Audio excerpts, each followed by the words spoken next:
This happened not long ago, just a few months back. I've been driving trucks for years now, day in and day out. One night, I decided to take a shortcut home. I was eager to get back after a long haul. I didn't expect much when I turned down that dirt road, but as I drove, something felt off. I rolled into a town that didn't seem to exist. The buildings looked old and worn, shadows stretching in the streetlight's flickering glow. It was eerily quiet. I was tired, so I brushed off the chill in the air. Ahead, a diner welcomed me with a weak neon sign buzzing in the dark. It was the only sign of life, so I thought I'd grab something quick to eat. I stepped into the diner, and an icy silence washed over me. A half-dozen locals stared at me from their booths. It felt like they had all paused just to watch me enter. I shrugged it off and took a seat at the counter, trying to act nonchalant. The smell of bacon and coffee filled the air, but nobody in there was eating. My food came out quick and I started digging in, but the way their eyes tracked every bite made me uneasy. I caught bits of their conversation, hushed and strange. They spoke about newcomers, about how they never left. A knot formed in my stomach. Maybe it was just small-town gossip, but I sensed something far more sinister.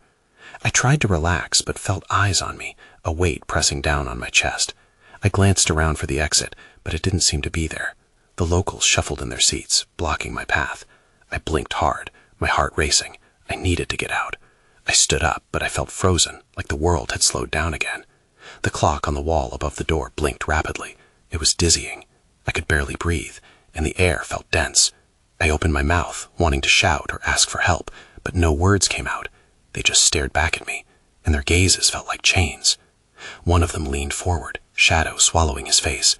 "Why are you here?" he asked. I could hardly process the question. The weight of his stare felt unbearable. I turned to look back at the door, but it felt like it was miles away. I could feel panic creeping in, my heart racing even faster. I turned to leave and found another local standing behind me, blocking my last way out. I was trapped. I fought the urge to scream. My mind raced with questions, but no answers came. "What do you want?" I finally managed to whisper. "Why are you here?" the first man repeated, his voice flat with an unsettling calm. My breath quickened. The door was my only chance, but it felt unreachable. Panic surged through me. I had to escape, but with every heartbeat, it felt like I was sinking deeper into their gaze, and I knew I might never leave this place. I couldn't think straight. I needed to move, but my legs felt heavy. They just stared, waiting.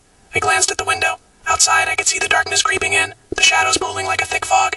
I had to act. I shoved past the man behind me. The locals stirred, eyes widening in surprise. I bolted for the door, adrenaline kicking in. My hand grasped the cold handle, but it wouldn't budge. I tugged with all my might, panic clawing at my throat. "Stop!" a voice boomed from behind, but I didn't look back. I pushed harder, finally breaking free. The door swung ajar, and I stumbled outside into the chilling night air. I didn't stop running. I dashed through the parking lot, my boots pounding against the gravel. I could hear footsteps behind me, the sound echoing like thunder. I darted around the truck, fumbling for my keys. I needed to get out fast. My hands trembled as I tried to fit the key into the lock. It felt like an eternity before it clicked. I flung the door open and jumped inside, slamming it shut behind me. I turned the ignition, praying it would start. I could see them now, shadows gathering at the diner door, watching me with those same soulless eyes. Their expressions were unreadable, almost pleased. I felt a chill run down my spine. What did they want from me? The engine roared to life, and I slammed the gear into drive. Tires squealed as I peeled out of the lot, gravel flying. I glanced back only once, catching a glimpse of them standing there, their forms fading into the darkness. I hit the dirt road hard, bouncing in my seat. I couldn't shake the feeling that they were still watching. The trees closed in around me, limbs clawing at my truck like skeletal hands. The road twisted and turned, but I pressed on, desperate to escape. As I drove, I noticed something odd. Markings along the road, ones I hadn't seen before. Carvings in the trees and strange symbols drawn in the dirt. I slowed down, my heart pounding, trying to make sense of them. Were they warnings, or something more? Then something ahead caught my eye. A figure stood in the road, silhouetted against the darkness. I didn't have time to react. I swerved sharply, narrowly avoiding the shape. My tires skidded, and I nearly lost control. That's when it hit me. I wasn't sure where I was going anymore. The road felt different now, as if it had transformed into a winding maze, leading me back toward the town. I could feel panic revisiting me, clawing at my resolve.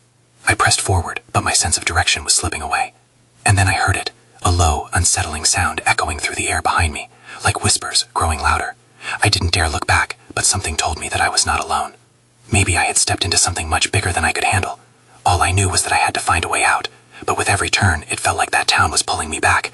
I wasn't just driving anymore. I was running from something that wanted me to stay. And then I saw it. A flicker of light through the trees. I pressed on, hoping it was a way out, praying that something would finally take me away from this nightmare. The light grew brighter as I approached, seeming to dance among the trees like a beacon of hope. I pushed the gas pedal harder, desperate for a sign of civilization. Maybe it was a house, a gas station, something that could give me a sense of safety. But as I got closer, my gut twisted. The light wasn't warm. It was cold and harsh, slicing through the night. I finally broke through the tree line. What lay before me made my stomach drop. A dilapidated building squatted there, its windows dark and empty. The light pulsed from a neon sign, "Welcome to Crystal Hollow." Below it, the words seemed to flicker, "All who enter are welcome." A chill swept through me, the whispers behind repeating that phrase in my ears. I slowed the truck and parked, heart racing. Why did it feel like I was being drawn in? I stepped out, my breath visible in the cold air. My feet moved of their own accord, carrying me toward the entrance like a moth to a flame. The sign continued to hum, an almost hypnotic rhythm. As I neared the door, I hesitated. Should I really go in? Everything in my body screamed for me to turn back, to flee into the woods, leaving that cursed road behind. But then I remembered those figures back at the diner, their eyes boring into me, their silent call. I needed answers. I couldn't run forever. With a push, I swung the door open. The hinges creaked like a warning. Inside, the atmosphere was stuck in time. Dust lingered in the air, and worn seats lined the walls. A bar stretched across the far side, with a few empty stools glaring back at me. I stepped inside, the wooden floorboards groaning beneath me. "Hello?" I called out, but my voice barely echoed. It felt swallowed by the silence. I moved further in, feeling like an intruder in a long-abandoned domain. In the corner, a jukebox flickered to life, playing a haunting tune that made my skin crawl. Then I saw them, figures in the corner. They turned slowly to regard me. Familiar faces, but I couldn't place them. They smiled, their expressions oddly serene yet disturbingly off. The bartender stepped forward, his face obscured by shadows. "Welcome to Crystal Hollow," he said, the same words written on the sign outside. "We've been waiting for you." Panic surged through me like wildfire. I turned to leave, but the door slammed shut, trapping me inside. The laughter echoed around me, low and melodic like a twisted lullaby. I was no longer running away. I was now caught in their web. Then I saw something behind the bar, a glint of metal, a knife, sharp and menacing. I knew then that I needed to act quickly. This wasn't just a simple town, it was a trap. My heart raced as I scanned for an escape route. No one would let me leave without a fight. That's when I noticed it, a hidden door behind the bar. It was slightly ajar, and from it came a cold draft. My instincts urged me to move, to seek whatever lay behind it. I wasn't just fighting for survival, I was fighting for my very soul. And with that thought, I bolted toward the door, adrenaline coursing through my veins. I needed to escape. Whatever this town truly was, I wouldn't be its next victim. As I reached for the hidden door, a flash of lightning struck outside, and the lights flickered overhead. My heart seemed to skip a beat. I pushed the door open wider, revealing a narrow staircase leading down into darkness. The cold draft beckoned, wrapping around me like a chilling embrace. There was no turning back now. I glanced behind me. The figures at the bar hadn't moved. Their eyes were still fixed on me, and the bartender's smile became wider, almost predatory. I could feel their anticipation. They wanted the fear to rise within me. With a deep breath, I stepped through the door and down the stairs. As I descended, the air turned damp and musty. My hand brushed against the rough walls, and I felt the weight of something ancient pressing in all around me. The dim light barely illuminated the steps, and I wondered if I'd made a mistake. Each footfall echoed too loudly in the silence. When I reached the bottom, I found myself in a small, dark room. It felt like a cellar, cluttered with old furniture and dusty boxes. Cobwebs clung to the corners, and an old chandelier hung above me, long unlit. One corner of the room caught my eye, a full-length mirror, tarnished and grimy. I felt a strange pull towards it. I approached cautiously, the air heavy with an unshakable sense of dread. My reflection was distorted, twisted as if something were lurking behind me. I turned quickly, heart pounding, but found nothing there, just shadows. I returned my gaze to the mirror. The features of my face were there, but the eyes, I squinted hard. Something flickered within them. Then it started. The mirror fogged up, my reflection growing hazy. A face appeared in the mist, someone I recognized. It was me, but not the me I knew. This version wore a look of despair, and its mouth moved silently, forming words I couldn't hear. An icy breath washed over me. Panic surged again. I stepped back. Suddenly there was a sound, soft footsteps behind me. I spun around, fingers trembling at my sides. A figure emerged from the shadows, cloaked in darkness. I could barely make out the details, but it felt sinister. The presence loomed closer, and I was frozen in place. "Back to the bar," it hissed, voice like gravel against rock. "You've seen too much." Without thinking, I dashed toward the staircase, but the figure was already blocking my way. I could feel its cold aura wrapping around me, suffocating in its grip. I needed a distraction. In the dim light, I spotted an old wine bottle sitting on a table. With a surge of determination, I grabbed it and hurled it towards the corner of the room. The glass shattered loudly, drawing the figure's attention. I seized the chance, darting past it and up the stairs. I had no idea what awaited me back in the bar, but staying here was not an option. As I flung open the door, a wave of light hit me. The bar still stood as I'd left it, the figures watching, their smiles stretching wider. My heart raced as I scanned the room. Every eye was on me. I knew then I was part of something darker than I had imagined, and escape wouldn't come easily. But just as I thought about making my next move, the ground beneath me began to tremble. It felt alive, shaking with rage, as if the very foundation of Crystal Hollow was awakening. A panic erupted in the room, and I couldn't tell if it was mine or theirs. "Run!" I screamed, but the laughter surged back, more menacing than ever.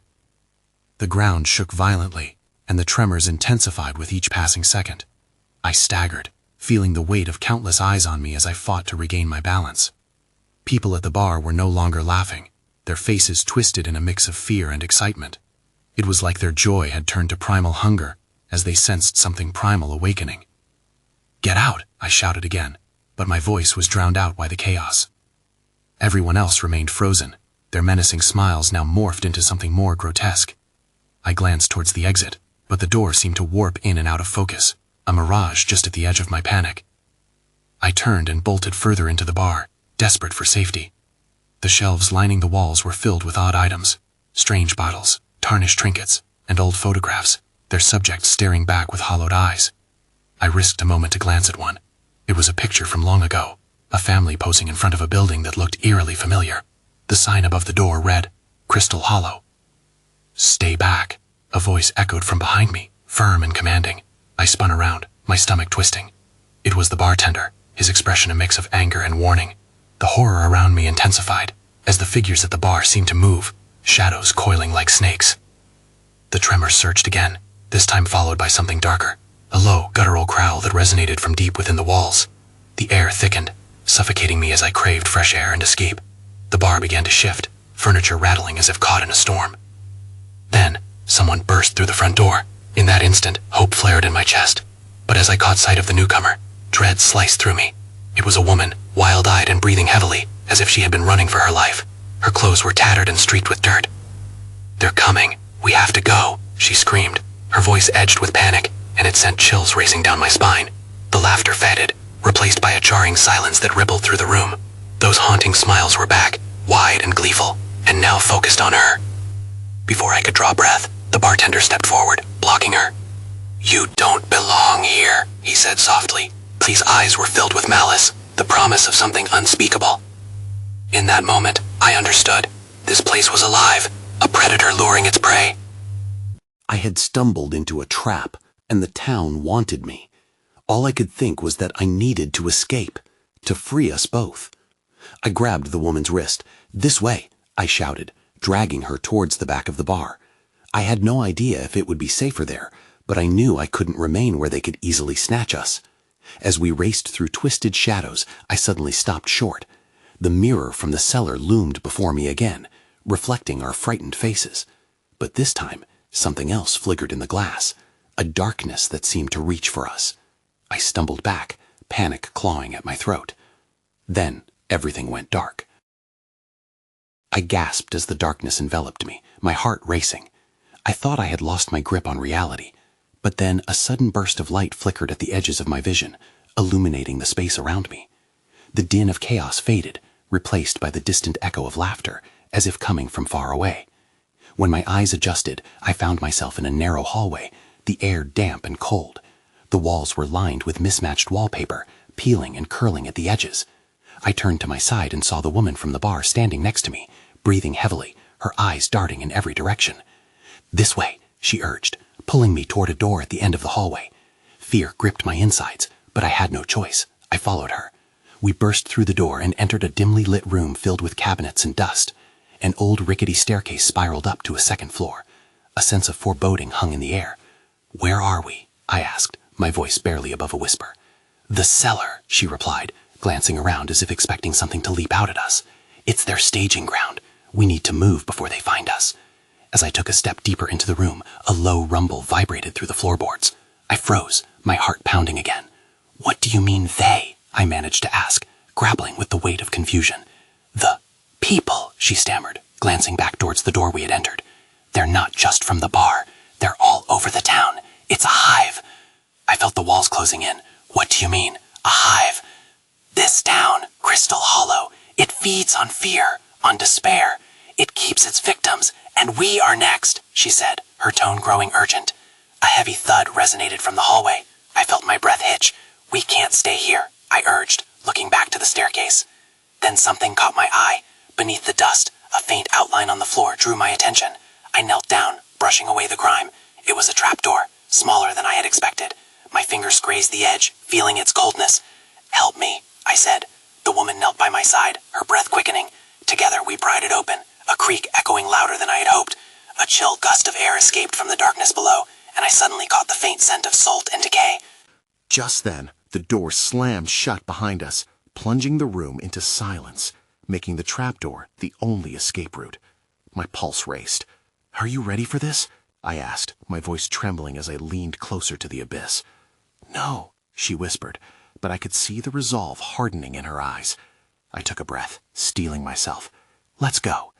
We both crawled down into the unknown, uncertainty shredding my courage. That's when I heard a whisper, soft yet undeniably close. "You shouldn't have come here." Panic surged through me.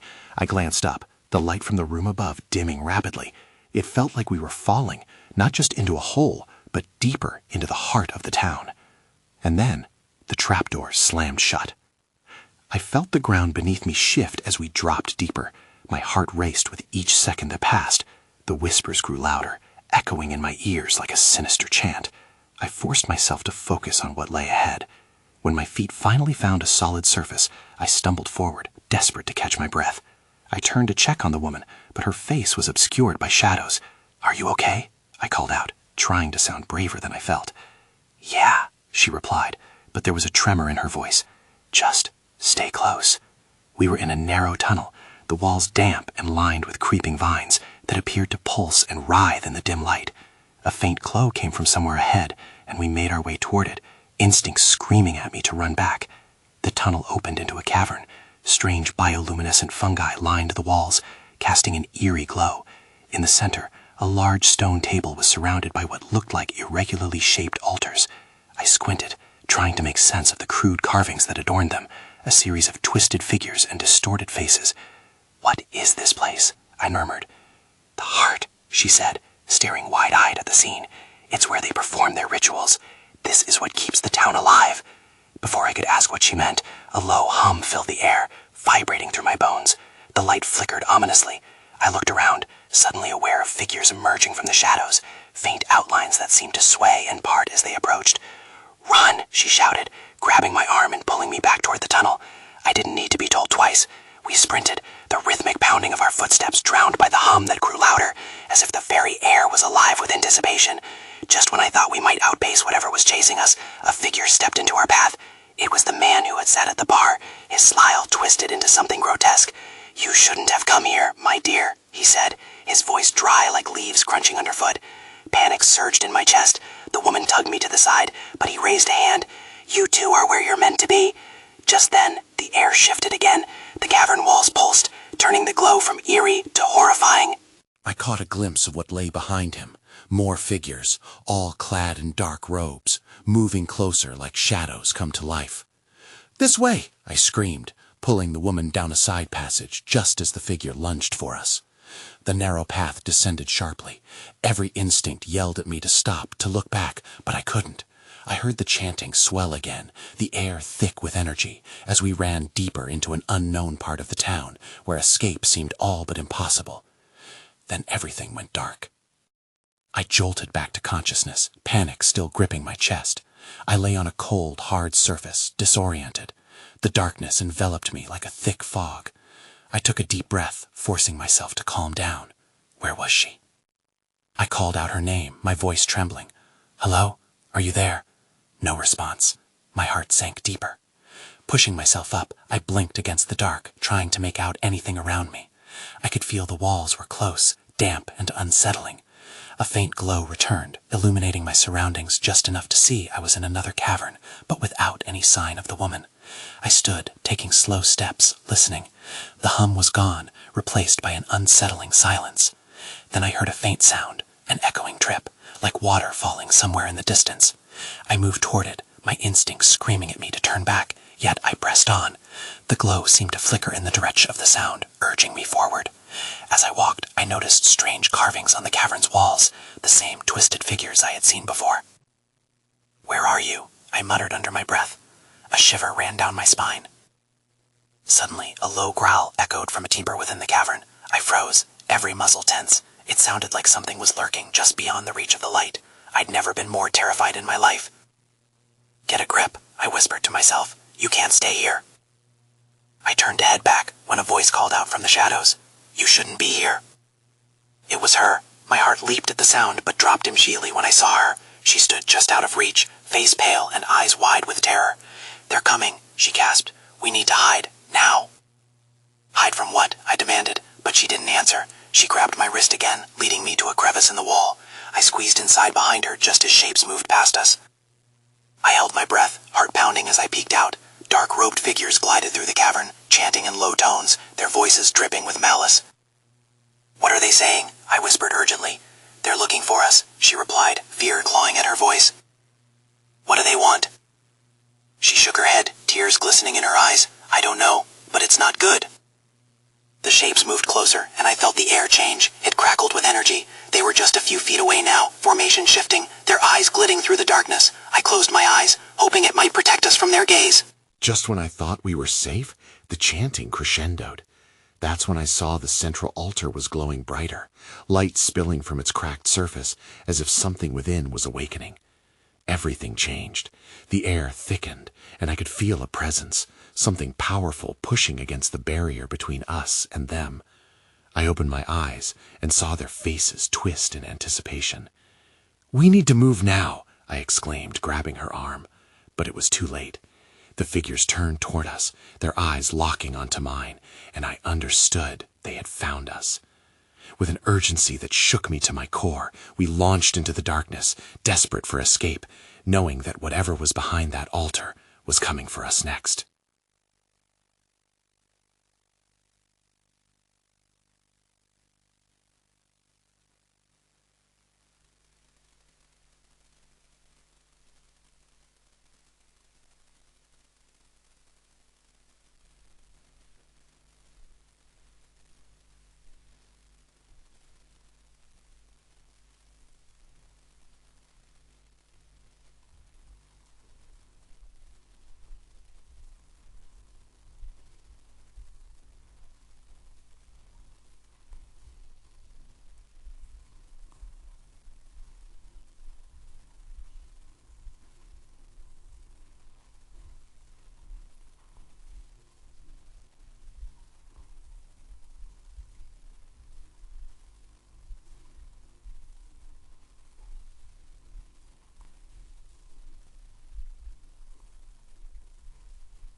The crevice was so tight I could barely fit, and I felt my heart race as my instincts screamed at me to get out.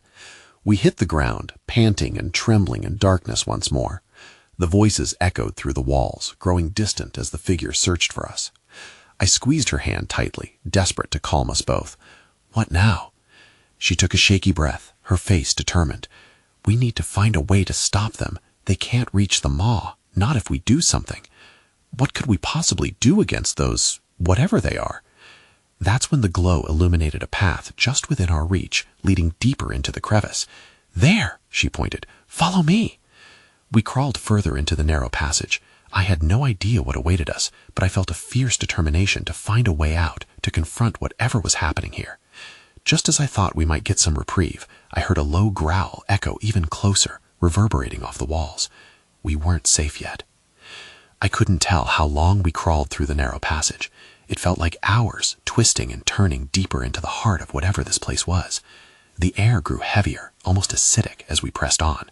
With the low growl echoing behind us, I couldn't shake the feeling that the cloaked figures were only inches away, their dark intentions palpable. Just as I thought the passage might swallow us whole, we stumbled into a small chamber, this one illuminated by a strange phosphorescent glow. The walls were lined with more of those bizarre carvings, but this time they appeared to depict the same monstrous maw I had glimpsed earlier. My stomach churned at the thought of it. The woman turned to me, her expression fierce yet terrified. "This has to be where they bring their offerings," she whispered, her gaze fixed on a central stone slab resembling the altar from the cavern. "If we can stop it, maybe we can break their hold on the town." I nodded, though doubt gnawed at me. "But how? What do we do?" She hesitated, her brow creased in thought, before she tore her gaze from the stone slab and glanced deeper into the shadows. "I didn't see where they went, but we need to disrupt whatever ritual they've set up." In that moment, what felt like a tidal wave of realization hit me. The carvings on the walls were a warning. This place was a trap, a set piece for a greater horror. The whispers from earlier surged again, and I closed my eyes, trying to ward off the encroaching dread. "I just want to get out," I whispered, but there was no time for that. With a swift determination, I moved toward the slab. It felt ominously alive beneath my fingertips. "Look," I exclaimed, pointing to the center of the altar. A small, palm-sized circular indentation rested there, perfectly aligned with the designs etched upon the stone. "We need something to put in here." But what could we even use? As if in answer, a chorus of growls erupted in the distance, louder and more menacing than before. They were closer now. "Help me look," the woman urged, and we started rummaging through the cavern's litter. Old bones, remnants from who knows what kind of rituals, accompanied shards of broken pottery and strange objects that defied logic. Then I saw it, an old, tarnished locket, glimmering in the dim light. Not a bone or a shard, but a relic. I snatched it up, peeling it from the debris. "What about this?" She studied it closely, her expression conflicted. "I don't know. It might be just what we need, or it might make things worse." At that moment, the growls escalated into roars. I could feel the earth beneath us trembling in response. "We don't have time," I snapped, clenching the locket in my hand. With a shared resolve, we raced back to the altar. It was now or never. My heart hammered in my chest as I pressed the locket into the indentation. The air thickened, charged with energy. The stone glowed fiercely, pulsating with light, as the altar responded to the embrace of the forgotten object. In an explosive burst, the entire chamber ignited with blinding brilliance, surging like a great wave.